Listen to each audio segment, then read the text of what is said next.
دوستو حالیہ دنوں میں کچھ ایسی ویڈیوز وائرل ہو گئی ہے جس سے یہ اندازہ ہو رہا ہے کہ سمندر کے گہرے پانیوں میں کچھ ہلچل چل رہی ہے۔ کئی لوگ بائبل کی ایک پیشن گوئی کو اس سے جوڑ رہے ہیں جس میں لیویتن نامی ایک خوفناک جانور کا ذکر ملتا ہے جو آخری وقت میں سمندر سے ظاہر ہوگا۔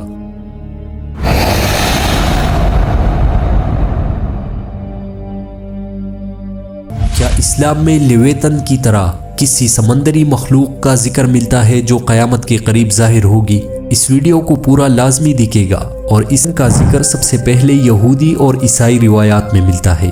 بائبل میں اسے ایک دیوہیکل سمندری مخلوق کے طور پر بیان کیا گیا ہے جس کے بارے میں کہا جاتا ہے کہ یہ آخری وقت میں ظاہر ہوگی۔ کچھ ماہرین کا ماننا ہے کہ لیویتن محض ایک طلسمیاتی کردار ہے جو بائبل میں شیطانی یا کسی بڑی آزمائش کی علامت کے طور پر بیان کیا گیا ہے۔ دوستو ماضی میں مختلف تہذیبوں میں سمندری اپریتوں کے قصے عام تھے۔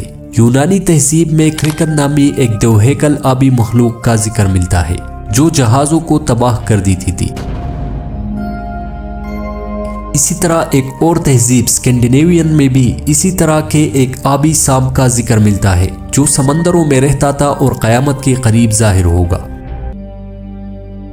دوستو حال ہی میں انٹرنیٹ پر بعض مچھلیوں کی ویڈیوز وائرل ہوئی جس میں سمندر کے تہہ میں پائے جانے والی غیر معمولی جانداروں کو ڈومز ڈے فش یعنی قیامت کی مچھلی کہا گیا۔ ان میں سب سے مشہور اور فش ہے جو گہرے پانیوں میں پائی جاتی ہے اور زلزلے یا سمندری طوفان سے پہلے سمندری سطح پر آ سکتی ہے۔ کچھ سائنسدانوں کا کہنا ہے کہ اور فش کی سطح سمندر پر آمد دراصل سمندری پلیٹوں کی حرکت کی وجہ سے ہو سکتی ہے کیونکہ یہ مخلوقات پانی کے تہہ میں رہتی ہے اور زلزلے کی ہلکی لہروں کو پہلے محسوس کر لیتی ہے۔ یہی وجہ ہے کہ جاپان اور دیگر ساحلی ممالک میں اس قدرتی آفات کے اشارے کے طور پر دیکھا جاتا ہے۔ کچھ دن پہلے جاپان، امریکہ اور چین کے ساحلوں پر عجیب و غریب مخلوقات کو دیکھا گیا ہے۔ یہ وہ مچھلیاں ہیں جو عام طور پر سمندر کے گہرے پانیوں میں رہتی ہے۔ ان غیر معمولی حالات اور واقعات کو کچھ لوگ قیامت کی نشانیوں سے جوڑ رہے ہیں اور یہ مچھلی جسے قیامت کی مچھلی بھی کہا جاتا ہے یعنی ڈومز ڈے فش۔ دوستو اس مچھلی کے بارے میں یہ بات بھی مشہور ہے جب بھی اس کو دیکھا گیا تو اس کے بعد دنیا میں کوئی نہ کوئی خوفناک آفت ضرور آئی۔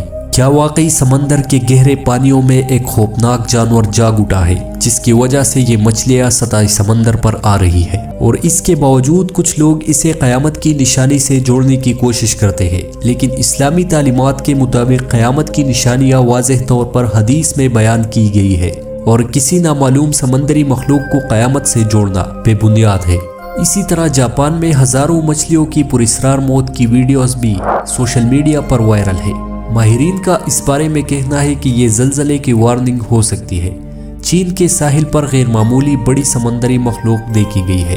ویڈیوز میں ایک بڑی سائی جیسی مخلوق نظر آئی لیکن بعد میں معلوم ہوا کہ یہ ایک بہت بڑی شارک تھی۔ امریکہ میں گہرے سمندر سے عجیب جاندار نکل آئے۔ کچھ سائنسدانوں کا کہنا ہے کہ یہ سمندری دباؤ میں تبدیلی کی وجہ سے ہوا ہے۔ دوستو یہ تمام واقعات غیر معمولی ضرور ہے لیکن یہ قیامت کی نشانیاں نہیں ہے۔ اسلام ہمیں ایسی باتوں پر یقین رکھنے کی ترغیب نہیں دیتا جن کا کوئی ثبوت قرآن اور حدیث میں موجود نہ ہو۔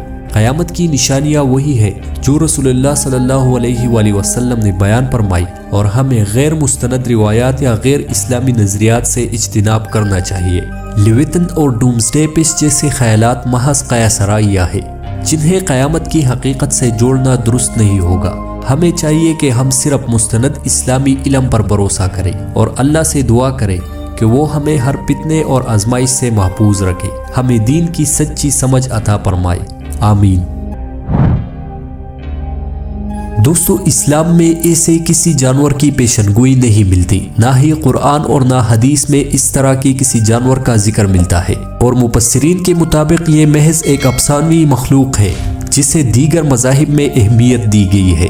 دوستو یہ بات ذہن نشین کر لے اور اس پر ہم سب کا ایمان ہے کہ قیامت کی نشانیاں وہی ہے جو نبی کریم صلی اللہ علیہ وآلہ وسلم نے بیان فرمائی۔